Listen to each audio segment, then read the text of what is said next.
Kembali lagi di cerita Guchen. Buat yang suka cerita ini silahkan like dan share, buat yang belum subscribe, mau kapan subscribe-nya? Oke, kita langsung aja ke ceritanya. Semua diawali dengan perceraian. Bab 326-330. Setelah dua panggilan, tidak ada yang menjawab. Ye Dongqing juga mengangkat telepon dan bersiap untuk menelepon lagi. Jika Guchen masih meninggalkannya sendirian di bandara, bahkan jika dia langsung kembali ke kota Chang'an, lelaki tua itu tidak akan menyalahkan dia terlalu banyak. Dia mengangkat telepon dengan ekspresi tenang dan memutar nomor tersebut. Saat ini di area Villa Yu Huatai. Mereka bertiga baru saja selesai sarapan, dan Ling Meixue serta Lin Xiu juga bersiap untuk berkemas dan pergi keluar. Saat ini, ponsel Guchen berdering lagi.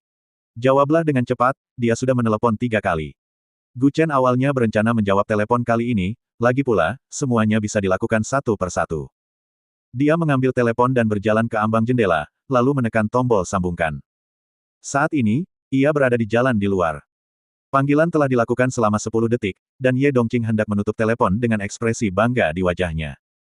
Saya menelepon Anda 3 kali. Jika Anda tidak menjawab, Anda tidak bisa menyalahkan saya. Kata Ye Dongqing sambil tersenyum bangga. Tapi saat dia hendak menutup telepon, suara Guchen datang dari telepon. Istri ketiga, apakah kamu merindukanku sepagi ini? Ketika Ye Dongqing mendengarnya memanggil dia sebagai istri ketiga secara langsung, dia langsung menjadi marah. Dia menekan amarah di dalam hatinya dan berkata dengan suara dingin, di mana kamu? Aku ingin bertemu denganmu. Pada jam 9 pagi, di dalam sebuah kafe bernama Encountering Love at the Corner di sebelah barat kota. Di dekat sudut, Guchen dan Ye Dongqing sedang duduk berhadap-hadapan, keduanya saling memandang. Kamu terlihat sangat biasa-biasa saja. Aku tidak tahu bagaimana kakekku begitu memujimu. Ye Dongqing juga menyesap kopi dan berkata dengan dingin. Guchen tidak keberatan, dia merentangkan tangannya dan berkata sambil terkekeh, kamu memiliki toket kecil, jadi kamu belum pernah jatuh cinta pada pandangan pertama, kan? Kamu cukup murni. Kamu. Ye Dongqing mengepalkan tinjunya, matanya dipenuhi amarah, untungnya kamu tidak berada di kota Chang'an, kalau tidak aku akan memotong lidahmu. Sangat disesalkan, ini Jiangsu. Guchen mengangkat alisnya dan berkata sambil tersenyum kejam. Dia sudah lama mendengar bahwa wanita tertua dari keluarga Ye selalu memandang orang dengan tidak pantas. Guchen juga orang aneh, dan dia suka mengobati penyakit putri seperti ini. Ling Meixue juga meremehkannya di awal, tapi dia tetap tidak mematuhinya. Mari kita langsung ke intinya. Aku menyukaimu, tetapi kamu tidak menyukaiku, jadi aku tidak akan menundamu. Adapun untuk ganti rugi, keluarga Ye akan memberikan kompensasi padamu. Saya akan memberi Anda kompensasi 30 juta, apakah itu cukup? Ye Dongqing berkata dengan dingin. Mendengar kata-katanya, Guchen hampir tidak bisa menahan tawa. Kamu baru saja bertemu denganku dan berkata kamu menyukaiku. Anda para wanita benar-benar makhluk visual. Guchen berkata sambil tersenyum. Ye Dongqing sangat marah hingga dia menggaruk jari kakinya ke lantai. Baru saja dia bahkan bisa mengucapkan kata-kata yang tidak berperasaan sehingga dia menyukainya. Ya, aku duniawi, aku dangkal, aku tahu aku tidak layak untukmu, jika kamu ingin memutuskan pertunangan, putuskan saja pertunangannya. Ye Dongqing hanya bisa berkata dalam hati, cepat putuskan pertunangan. Cepat putuskan pertunangan. Cepat putuskan pertunangan. Aku tidak ingin melayanimu lagi, cepat putuskan pertunangan. Bukankah aku terlihat seperti itu? Apa yang baru saja aku lakukan? Oke. Karena kamu bilang begitu, maka aku. Sebelum Guchen menyelesaikan kata-katanya, Ye Dongqing segera mengeluarkan kartu bank dari tasnya dan meletakkannya di atas meja. Ada 30 juta di kartu ini, aku akan menambahkannya lagi nanti. 5 juta akan digunakan sebagai kompensasi. Keluarkan saja akta nikah dan saya akan membuatkan video untuk kakek saya dan merobeknya di depan orang tua itu. Tidak. Anda salah memahami maksud saya. Saya rasa, melihat kamu begitu dangkal dan duniawi, maka aku memutuskan untuk memberimu kesempatan. Guchen mengangkat bahu dan berkata sambil tersenyum bercanda, fakta bahwa kamu langsung menyukai wajahku menunjukkan bahwa kamu masih sangat cerdas. Aku tahu aku tampan. Meskipun aku bukan milikmu, aku tidak keberatan jika kamu mencoba mengejarku. Bagaimana jika kamu berhasil? Kamu. Ye Dongqing yang marah langsung berdiri. Mengapa kamu tidak memainkan kartumu sesuai dengan rutinitas? Ye Dongqing menunjuk ke arahnya dan berteriak dengan marah. Guchen juga berkata dengan seringai di wajahnya, mengapa saya tidak mengikuti rutinitas? Bersenang-senanglah secara diam-diam. Aku memutuskan untuk memberimu kesempatan untuk mengejarku. Bagaimanapun, semuanya harus adil, kan? Siapa yang memintamu memberiku kesempatan? Saya bilang, saya ingin memutuskan pertunangan. Memutuskan pertunangan. Ye Dongqing sangat marah sehingga dia mengucapkan dialek aslinya yang indah, dan sangat marah sehingga dia menamparkan meja dan mengutuk. Cucu perempuan Anda, tampaknya sangat berprasangka buruk terhadap saya. Gu Chen mengeluarkan ponselnya di bawah meja dan terkekeh. Dia meletakkan ponselnya di atas meja. Dia ternyata tersambung di telepon, dan orang yang menelepon ternyata adalah Tuan Tua Ye. Qing Qing. Apakah kamu lupa apa yang aku katakan padamu? Di ujung lain telepon, Tuan Tua Ye berkata dengan marah. Ye Dongqing sangat ketakutan hingga pupil matanya mengecil dan dia menatap Gu Chen dengan heran, kamu. Lalu dia segera mengambil telepon dan membalikkan tubuhnya ke samping, dan dengan cepat menjelaskan kepada kakeknya. Dia keluar. Pada saat itu, Tuan Ye terus berkata di telinganya bahwa dia harus mencoba yang terbaik untuk mengeluarkan Gu Chen ketika dia datang ke Jiangsu. Dia bahkan tidak keberatan jika Ye Dongqing kembali dalam keadaan hamil. Yang terbaik adalah membawa Gu Chen kembali ke Chang'an dengan cara apapun. Bahkan Ye Dongqing tidak tahu apa yang hebat dari pria ini dan mengapa kakeknya sangat menghargainya tinggi. Kakek, aku benar-benar tidak ingin mengatakan sepatah kata pun kepada bajingan itu. Aku ingin marah beberapa kali sekarang, tapi aku telah menahan semuanya. Kamu tidak tahu betapa tidak tahu malu dan tidak tahu malunya orang itu. Dia berbalik ke samping. Di sisi lain, dia menekan ponsel Gu Chen di tangannya dan berbisik. Tidak peduli seberapa pelan suaranya, Gu Chen bisa mendengar semua yang dia katakan dengan jelas. Bagaimanapun, jarak di antara mereka hanya sebuah meja. Aku baru saja mengatakan bahwa aku tidak akan memutuskan pertunangan. Jangan main-main denganku. Aku sudah memutuskan dia cucu ipar saya. Teriak lelaki tua itu di ujung telepon. Kakek, aku. Halo, halo. Ye Dongqing hendak melanjutkan pembicaraan, tetapi panggilan itu segera ditutup. Bagaimana? Apa yang orang tua itu katakan? Gu Chen mengambil kembali ponselnya dan berkata sambil menyeringai. Ye Dongqing menarik napas dalam-dalam dan berkata dengan suara dingin, apa yang kamu inginkan? Kamulah yang mengatakan ingin memutuskan pertunangan, dan kamulah yang mengatakan untuk tidak memutuskan pertunangan sekarang. Menurutmu, aku ini apa? Sudah kubilang, inilah diriku selama sisa hidupku. Jika aku tidak menemukan seorang pria, aku bahkan tidak akan pernah menikah denganmu. Sama sekali tidak. Setelah mengatakan itu, dia bangkit dan berjalan keluar pintu bersama kopernya. Jelas sekali, perkataan lelaki tua itu tidak banyak berpengaruh padanya. Ye Dongqing juga orang yang sangat emosional, dan dia memiliki kemampuan untuk menantang keluarganya. Tidak mungkin, sepertiga dari sumber keuangan keluarga Ye berasal darinya. Bahkan jika pernikahannya diganggu, Tuan Ye akan sangat marah, tetapi tidak mungkin melakukan apapun padanya. Istri ketiga. Ingatlah untuk memberikan uang. Saya tidak punya uang. Seru Gu Chen sambil menatap punggungnya. Istri ketiga. Banyak orang di kafe berbalik dan melirik ke arah Ye Dongqing ketika mendengar kata-kata ini. Dia sangat cantik, dan dia sebenarnya adalah istri ketiga. Bukankah penampilan istri tertua dan istri kedua bahkan lebih keterlaluan? Mendengar apa yang Gu Chen katakan, Ye Dongqing yang hendak berjalan ke pintu, langsung terhuyung dan hampir jatuh ke lantai ketika kaki kanannya miring. Kamu kejam. Tunggu saja aku. Ye Dongqing berbalik dan menatap tajam ke arah Gu Chen dan berteriak. Gu Chen memegang kopi dan berkata sambil tersenyum buruk, aku akan menunggu, 7 hari masih akan terasa seperti di rumah. Akhir-akhir ini cuaca terlalu dingin, dan aku tidak tahan di alam liar. Keluar dari sini. Ini membuat Ye Dongqing sangat marah hingga dia menggaruk kepalanya. Gu Chen jelas terlihat seperti bajingan, dan kakeknya bersikeras bahwa dia adalah kaisar naga sejati, memiliki takdir bintang terang, dan memiliki latar belakang yang kuat. Bagaimanapun, Ye Dongqing tidak melihat karakter aristokrat dalam diri Gu Chen, justru karakter gangster jalanan sangat menonjol. Ye Dongqing membawa koper sendirian dan berjalan keluar kafe. Ketika dia datang ke Jiangsu, selain datang menemui tunangannya, yang belum pernah dia temui sebelumnya, Ye Dongqing juga memiliki satu hal yang sangat penting untuk dilakukan. Dia ingin menemukan senior alkemis gila yang menghilang saat itu. Justru karena alkemis gila mengajari keluarga Ye teknologi pemurnian bahan obat paling canggih sehingga keluarga Ye dapat dengan cepat bergabung dengan 10 keluarga kaya hanya dalam 10 tahun. 30 tahun yang lalu, keluarga Ye hanyalah sebuah keluarga kecil, tidak dikenal, kelas 3 di dataran tengah. Meskipun keluarga tersebut telah membuat bahan obat selama beberapa generasi, skalanya masih sangat kecil pada saat itu. Seperti perusahaan bahan obat Xingsheng, yang membuat beberapa bahan obat kecil. Ada 2 industri di keluarga ini, di satu sisi mereka mengobati orang dan di sisi lain mereka menjual bahan obat, meski tidak terlalu kaya, tapi saat itu masih keluarga berkecukupan. 30 tahun yang lalu, perekonomian negara Xia, dengan gaji rata-rata 2 yuan. Saat itu, keluarga Ye dapat memperoleh 3 juta setahun. Di era itu, 3 juta dapat membeli jalan di kota Shanghai. Tentu saja, 3 juta sekarang jelas tidak sebanding dengan 3 juta 30-an tahun yang lalu. Dulu memang 3 juta bisa membeli jalan di kota Shanghai, tapi sekarang 3 juta hanya bisa membeli satu toilet di kota Shanghai. Tempat termahal sudah mencapai ratusan ribu per meter persegi. Selain itu, wilayah dataran tengah kaya akan bahan obat, dan keluarga Ye bukan satu-satunya yang terlibat dalam industri ini. Namun, kinerja keluarga Ye sangat luar biasa, justru karena keluarga Ye telah menguasai teknologi tempering bahan obat yang unggul. Keluarga Ye dapat mempertahankan 80% kemanjuran bahan obat, tetapi perusahaan obat lain dapat mencapai 20% kemanjurannya.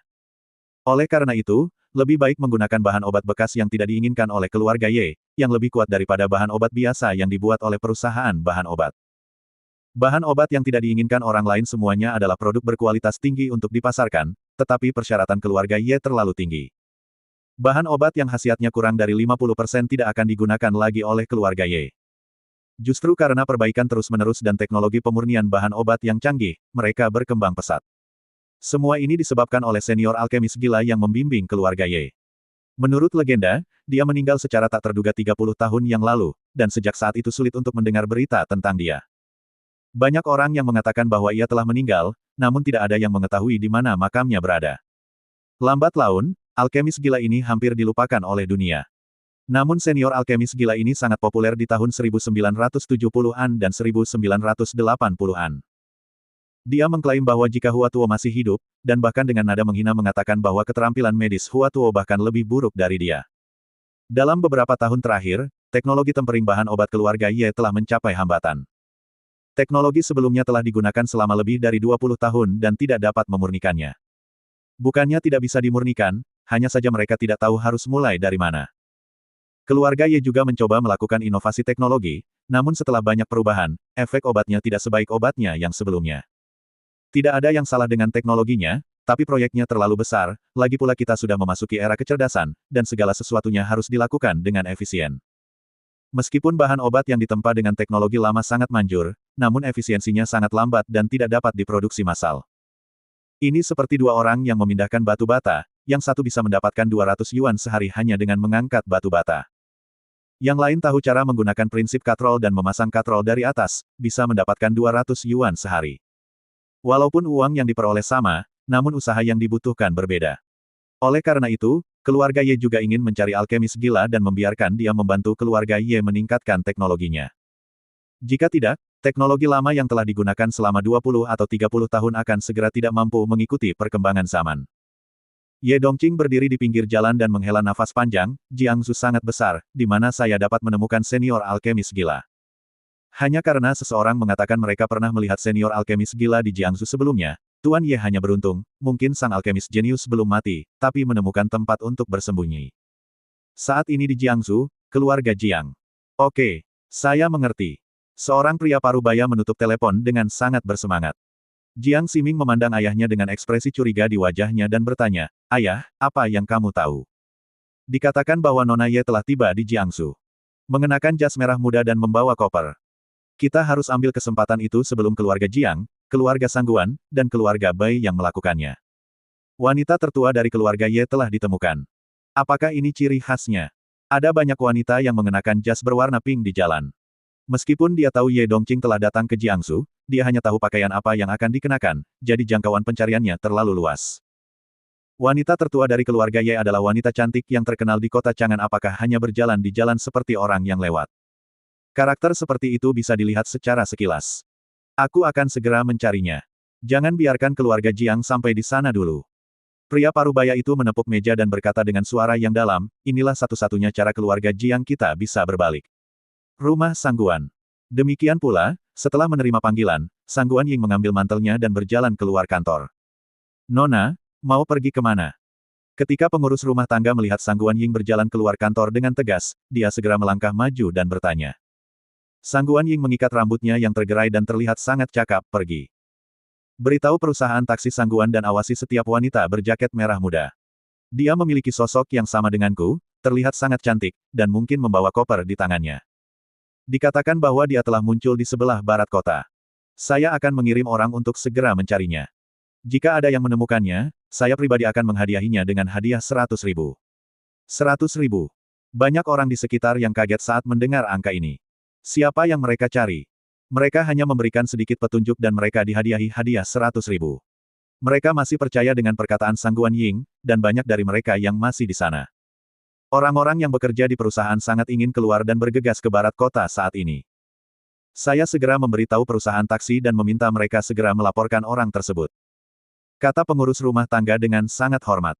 Tidak hanya keluarga Sangguan dan keluarga Jiang yang mulai berencana mencari putri tertua keluarga Ye, bahkan keluarga Jiang dan keluarga Bai pun ikut terlibat. Terakhir kali Ratu Bisnis Illinois datang, yang lainnya juga ingin menang, namun saat itu tidak ada yang punya harapan karena perbedaan status yang terlalu jauh. Namun, keluarga Ye adalah keluarga kaya di kerajaan Xia. Mereka juga ingin membuka gerbang selatan kerajaan Xia dan membawa bahan obat ke pasar selatan. Kemungkinan besar keluarga Ye akan memilih agen di sini. Jangankan agen tingkat pertama, agen tingkat ketiga atau agen tingkat keempat saja sudah cukup untuk menghidupi keluarga kecil seperti mereka.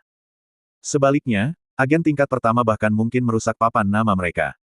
Meskipun bahan obat berkualitas tinggi bagus, biayanya relatif tinggi mungkin tidak dapat menjualnya dengan baik. Keluarga kecil ini hanya terpapar pada kalangan di bawah orang kaya, dan sulit bagi kalangan ini untuk membeli bahan obat terbaik. Jadi mereka bergegas pergi ke agen tingkat ketiga. Jika tidak ada yang lain, agen kecil tingkat ketiga ini saja sudah cukup bagi mereka untuk menghasilkan miliaran lebih banyak dalam setahun, dan itu masih merupakan pendapatan murni. Terlepas dari apakah itu keluarga Jiang atau keluarga Sangguan, pendapatan kotor tahunan hanya sekitar 20 hingga 30 miliar, tetapi pendapatan bersih mungkin hanya 3 hingga 4 miliar, dan ini masih setelah pendapatan sebuah keluarga dibagi per kapita, sebenarnya tidak menghasilkan banyak uang. Saat ini, lalu lintas di Jiangsu sekali lagi kacau, semua lampu hijau dan tidak ada lampu merah. Penyeberangan penuh dengan lampu merah dan tidak ada lampu hijau. Agar dapat melakukan perjalanan tanpa hambatan di sepanjang jalan, perlu juga dipastikan tidak ada pejalan kaki yang lewat di jalan tersebut. Beberapa keluarga besar berusaha mencapai bagian barat kota terlebih dahulu untuk menemukan wanita tertua dari keluarga Ye, yang bisa dianggap sebagai upaya besar. Di Jinyang Plaza, Sang Guan Ying sedang duduk di dalam mobil memikirkan bagaimana membujuk Ye Dongqing agar bekerja sama dengan mereka dengan lancar setelah menemukannya. Sambil memikirkannya pada saat itu, tiba-tiba dia mendengar suara keras di depannya, dan mobilnya tiba-tiba mengerem dan melaju ke depan. Brak! Kepalanya juga langsung membentur kursi. Tahukah kamu bahwa kamu tidak boleh menginjak rem mendadak? Kata Sang Guan Ying dengan marah sambil menutupi kepalanya. Sopir itu juga menoleh untuk melihatnya dengan tatapan sedih dan berkata sambil tersenyum masam, "Nona, ada sesuatu yang terjadi di depan. Kita bertemu." Sekelompok preman. Orang-orang tergeletak dengan pakaian lusuh. Lelaki compang camping itu langsung tergeletak di jalan sambil meratap, bahkan ada genangan darah di tanah. Ups! Ginjalku, kamu tahu cara mengemudi. Ginjalku rusak. Aku harus ke rumah sakit. Bayar. Kamu harus bayar hari ini. Sopir itu juga menjulurkan kepalanya dan berkata dengan wajah sedih, "Omong kosong, aku bahkan tidak menabrakmu. Aku punya dashcam di sini, jangan lakukan itu. Kamu ingin menjebakku. Keluar dari sini, tahukah kamu siapa yang duduk di dalam mobil ini?" Salah satu pria berpakaian compang camping bangkit dari tanah dan bergegas menuju Maybach yang tidak bergerak dulu, dia masih memegang sepotong plasma di tanganku. Tiba-tiba dia tergeletak di depan mobil, dan darah berceceran di kaca mobil. Ada darahku di mobil ini. Aku akan menuntutmu karena menabrak seseorang. Oh, aku harus pergi ke rumah sakit. Dia yakin mereka tidak berani mengemudi. Di dalam mobil, sopir juga merasa cemas. Ketika dia hendak keluar dari mobil, Sang Guan Ying tidak bisa menahan diri untuk segera menghentikannya, tidak perlu keluar dari mobil. Ini pasti hal baik yang dilakukan pria Jiang Ximing. Hanya orang itu yang bisa melakukan cara yang tidak tahu malu seperti ini. Kemudian, dia juga mengeluarkan ponselnya dan memutar nomor. "Nona, beritahu saya ke departemen lalu lintas. Penghalang harus dipasang di semua persimpangan yang dilalui keluarga Jiang. Mereka tidak akan diizinkan lewat. Bahkan jika mereka menariknya, mereka harus ditahan. Ingat, hanya mobil keluarga Jiang yang akan diblokir." Sang Guan Ying berkata dengan nada dingin. "Ya, saya akan segera memberitahu yang lainnya." Jiang Ximing menghentikannya untuk bergegas ke barat kota, jadi jangan salahkan dia karena mempermainkannya. Saat dia menutup telepon, dia mendengar suara gemuruh di udara. Saat dia membuka jendela, dia melihat sebuah helikopter pribadi kecil melayang di angkasa. Helikopter ini hanya mampu mengangkut 2 atau 3 orang, dan ketinggian penerbangannya hanya sekitar 300 meter memotret pemandangan panorama di ketinggian. Sang Guan Ying membuka jendela mobil dan melihat helikopter pribadi kecil itu sengaja menurunkan ketinggiannya dan membuka pintu. "Jiang Feng. Apa yang kamu lakukan?" "Benar. Orang yang mengemudikan helikopter saat ini tidak lain adalah Jiang Feng.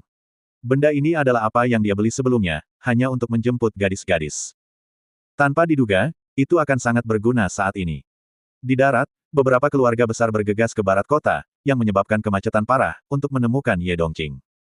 Jalan sekarang macet seperti sosis, tetapi langit sangat kosong. Dia tidak menyangka barang yang dia beli sebelumnya akan berguna saat ini. Saudari Sangguan, apakah kamu ingin aku mengantarmu jalan-jalan? Jiang Feng berdiri di depan pintu pesawat dan tersenyum jahat. Tidak perlu. Sangguan Ying memelototi pria itu dengan tajam, saya tidak menyangka Anda akan berdiri lagi. Kalau begitu, sampai jumpa di barat kota. Jiang Feng berkata sambil tersenyum bangga, lalu menutup palka dan helikopter kecil itu naik sedikit lebih tinggi dan terbang ke arah barat kota. Sialan. Sialan. Sangguan Ying menamparkan kursi dengan ekspresi tidak terima. Setelah semua perhitungan, keluarga Jiang tidak termasuk di dalamnya. Sejak Jiang Feng terbaring di rumah sakit, Jiang Tianhe tidak berniat berkeliling dunia, jadi di Jiangsu, pada dasarnya keluarga Sangguan dan keluarga Jiang lah yang mulai berkelahi.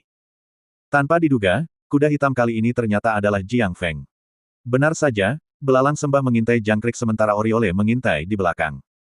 Nona, apa yang harus kita lakukan sekarang? Sopir itu memandangnya dengan wajah gelisah dan berkata dengan lembut. Sangguan Ying melihat orang-orang yang masih tergeletak di jalan di depannya. Dia membuka pintu, berjalan keluar dan berteriak dengan marah, aku akan memberimu satu kesempatan terakhir. Cepat pergi, atau jangan salahkan aku karena bersikap kasar. 50.000. Saya tidak akan melepaskan Anda jika kurang dari 50.000. Kalau begitu saya tidak bangun, saya harus pergi ke rumah sakit untuk pemeriksaan. Lagi pula, kita buang-buang waktu saja di sini. Ya, ini pertama kalinya dia diancam oleh seseorang hari ini, dan itu juga sekelompok preman jalanan. Sekilas, orang-orang ini terlihat seperti profesional. Aku akan memberimu dua pilihan. Kamu memberiku 50.000, atau aku akan memberimu 5 juta. Pilih sendiri. Ketika orang-orang ini mendengar kata-kata Sangguan Ying, mereka langsung mengangguk dan bergegas untuk berbicara. Bukankah itu tidak masuk akal? Tentu saja saya memilih 5 juta. Ya. 5 juta per orang, Anda harus memberi 5 juta, jika tidak, Anda bahkan tidak akan berpikir untuk pergi ke sana hari ini. Jika ini didasarkan pada kepribadiannya sebelumnya, Sangguan Ying pasti akan marah, tapi sekarang dia memandang ketiga orang itu sambil tersenyum dan terkekeh, jangan khawatir, kita semua punya bagian. Keluarga Sangguanku punya lebih banyak uang daripada kamu untuk hal-hal lain. Orang-orang ini pasti akan terus mengacau dengan pemilik mobil lain di sini, mereka semua adalah hooligan tua. Sopir itu dengan cepat melihat ke arah Sangguan Ying dan berkata dengan lembut. Dulu, Sangguan Ying bukanlah orang baik dan tidak akan pernah menderita kerugian. Bagaimana dia bisa berkompromi dengan para gangster tersebut hari ini? Pengemudi ini telah mengikuti Sangguan Ying selama beberapa tahun, namun dia masih belum mengerti. Duduklah di belakang dan aku akan mengemudi. Sangguan Ying membuka pintu pengemudi dan memandang pengemudi dan berkata dengan lembut. Apa? Duduk di belakang. Bukankah mereka ingin 5 juta? Aku akan memberikannya kepada mereka saja. Pada titik ini, pengemudi tidak bisa menahan rasa dingin di punggungnya, seolah-olah dia memikirkan sesuatu. Meskipun Sangguan Ying mengatakan dia akan memberi mereka masing-masing 5 juta, dia tidak mengatakan bagaimana dia akan memberikannya. Dia duduk di kursi pengemudi dan mengganti mode ke mode olahraga. Brum. Mobil meraung, seperti kuda liar yang mencoba lari. Aku akan membiarkanmu berlari 100 meter dulu. Kata Sangguan Ying dingin sambil melihat ketiga orang yang menghalangi jalan di depannya.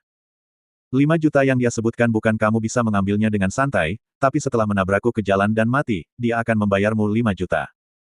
Jika ada yang berani mengambilnya, Sangguan Ying akan berani memberikannya padanya. Pelacur gila ini ingin menabrak kita dengan mobilnya. Salah satu pria parubaya botak berkata dengan marah. Pria yang lain memegang tangannya dan tersenyum dengan jijik, Cih. Aku tidak percaya dia berani. Apakah tidak ada hukum di dunia ini? Brum. Hukum raja. Hahaha, kamu menghalangi jalan di tengah, apakah kamu memiliki hukum raja? Kata Sangguan Ying dingin. Setelah mengatakan itu, mobil itu melompat ke depan, menakuti ketiga orang itu dan segera berbalik dan lari. Ya Tuhan! Wanita gila ini benar-benar datang. Mereka bertiga bergegas menuju jalan raya. Sekarang Sangguan Ying sedang terburu-buru untuk bergegas ke barat kota. Jadi jangan main-main dengan wanita, dan jangan membuat wanita kesal. Berbeda dengan pria yang perlu memikirkan berbagai hal sebelum dan sesudah melakukan sesuatu, wanita sebenarnya tidak perlu terlalu banyak berpikir untuk melakukan sesuatu, cukup lakukan saja. Orang-orang ini berlari mati-matian, dan Mercedes-Benz di belakang mereka juga mengejar mereka sejauh 3 kilometer penuh. Mereka juga berlari sejauh 3 kilometer, dan Sang Guan Ying bahkan tidak berhenti di lampu lalu lintas. Hingga ketiga orang ini kelelahan karena berlari dan terjatuh ke jalanan, mobil di belakang mereka masih melaju sangat kencang, tidak pernah melambat lebih dari 100 mil. Wanita jalang ini benar-benar menginginkan nyawa kita. Seru pria parubaya botak itu. Melihat mobil itu semakin mendekat, jaraknya kurang dari 10 meter, namun ketiga orang tersebut telah berlari hampir 3 kilometer dan tidak dapat berlari lagi. Berhenti. Aku beri kamu uangnya. Berikan uangnya. Saat pria parubaya jangkung itu mengangkat kepalanya ke langit dan berteriak, mobil langsung mengerem. Bagian depan mobil berhenti tepat di depan ketiga orang itu, dengan hanya tersisa 10 cm. Jika Sang Guan Ying tidak diteriaki untuk melambat selama 2 detik lagi, Sang Guan Ying tidak akan bisa berhenti meskipun dia ingin mengerem. Melihat bagian depan mobil hanya berjarak 10 cm dari mereka, mereka bertiga begitu ketakutan hingga berkeringat dingin. Astaga! Wanita yang gila! Bahkan kaki pria yang lebih pendek pun gemetar. Bahkan setelah mobilnya berhenti, pahanya masih gemetar. Aku sudah memberimu pilihan sejak lama. Entah aku akan memberimu 5 juta, atau kamu akan memberiku 50 ribu. Tapi kamu rakus akan uang. Itu bukan salahku. Sang Guan Ying berkata sambil menyeringai. Sudut mulut orang-orang ini juga sedikit bergerak-gerak. Mereka tidak pernah menyangka kalau Sang Guan Ying begitu gila hingga bisa mengejarnya sejauh 3 kilometer. Kamu benar-benar hebat. Wanita bermartabat Sang Guan sebenarnya ingin menghasilkan uang dari kami. Kata pria parubaya botak sambil menyeka keringat dingin di dahinya. Saat ini, Sang Guan Ying tidak bisa menahan senyum bahagia. Dia memandang ketiga orang itu dan berkata dengan dingin, ada pepatah yang berjalan dengan baik, pahlawan tidak bertanya dari mana asalnya, dan menghasilkan uang tidak bertanya tentang rutinitas. Saya seorang pengusaha, dan menghasilkan uang adalah tugas saya. Entah Anda menghasilkan uang hari ini, atau saya kehilangan uang hari ini. Kamu kejam. Kamu terlalu kejam. Sang Guan Ying kejam. Mereka selalu memeras orang, tapi ini pertama kalinya seseorang memeras mereka, dan itu juga seorang wanita. WeChat atau Alipay. Sang Guan Ying mengeluarkan 2 kode pembayaran dari mobil dan berkata sambil tersenyum buruk. Ketiga orang ini juga tidak bisa berkata-kata. Sang Guan Ying sangat siap, bahkan kode pembayaran pun dicetak. Berikan. Seorang pria botak meletakkan ponselnya dan berkata dengan suara yang dalam. Tapi Sang Guan Ying mengalihkan pandangannya ke dua orang lainnya, di mana milikmu? Bukankah 50 ribu? Teriak pria botak itu. 50 ribu per orang. Kalian semua meminta 5 juta per orang kepada saya. Saya meminta 50 ribu per orang. Apakah itu terlalu banyak? Lagi pula, banyak hal telah tertunda sekarang. Jika dia menghasilkan 150 ribu, itu tidak akan terlalu rugi. Sang Guan Ying itu berkata sambil tersenyum jahat, atau kalian berdua dapat memilih untuk tidak membayar dan terus berlari. Kapanpun kalian bisa berlari lebih cepat dari mobilku, aku tidak membutuhkan uang. Kamu. Saat ini, mereka bertiga diam-diam berpikir. Sebut saja itu luar biasa. Sial.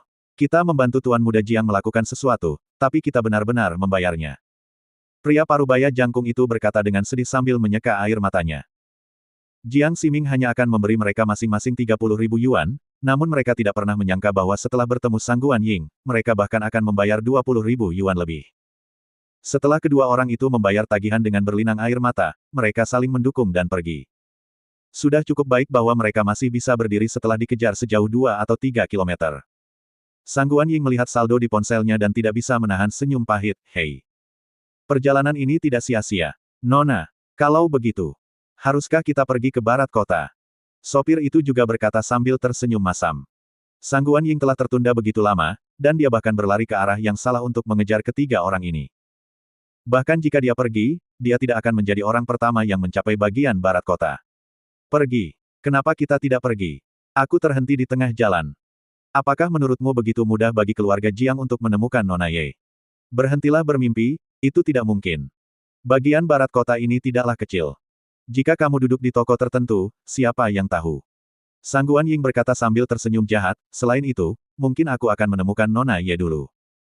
Setelah itu, Maibah segera berbalik dan bergegas menuju sisi barat kota. Saat ini, di persimpangan selatan dan barat kota, Jiang Ximing juga mengusap pelipisnya dengan satu tangan dan menutup telepon tanpa daya. 3 orang itulah yang baru saja meneleponnya. Kemarahan Sang Guan Ying yang kejam belum terkendali sama sekali.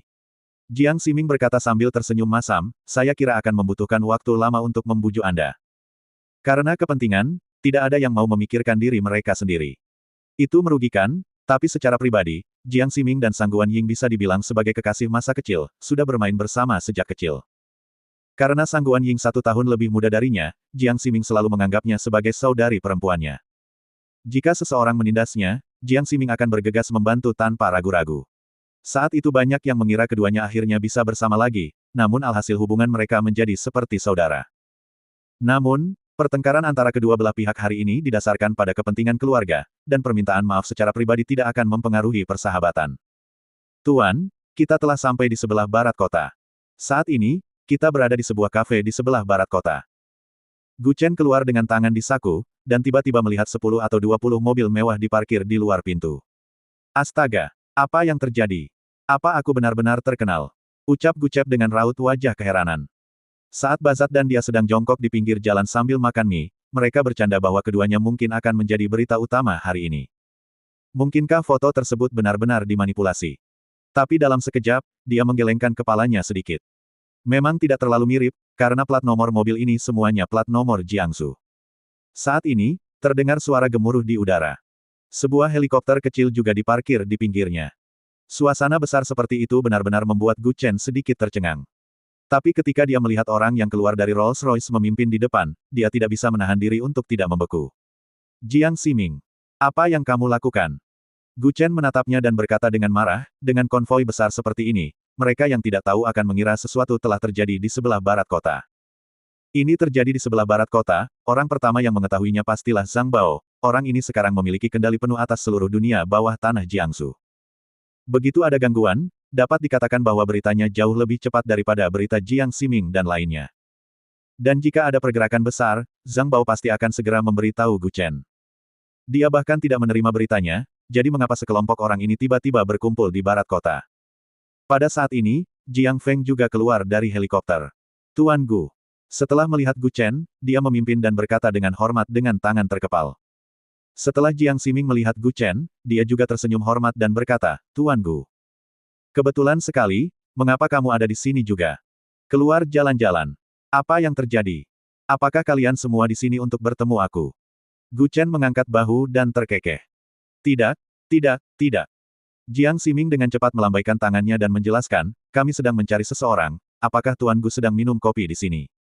Lalu pernahkah Anda melihat seorang wanita mengenakan jas merah muda dan stoking hitam? Dia sangat cantik, agak tinggi, dan dia seharusnya memegang koper.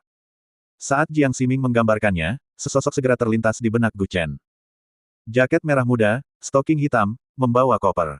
Bukankah ini yang dikenakan Ye Dongqing? Dengan kata lain, kelompok orang ini di sini untuk menemui Ye Dongqing. Melihat Gu Chen tidak berbicara, Jiang Feng mengepalkan tinjunya dan bertanya dengan sopan, apakah Anda pernah melihat, Tuan Gu? Jika sudah, tolong beritahu saya. Keluarga Jiang saya pasti akan berterima kasih. Kalian keluarga Jiang sangat tidak tahu malu. Kamu harus cepat menyingkir, kesempatan ini pasti milik keluarga Jiang saya. Jiang Ximing mengerti dan mencibir. Sejak dia diberi pelajaran oleh Gu Chen, sikap Jiang Feng sangat hormat dan dia tidak berani menyinggung perasaannya sedikitpun.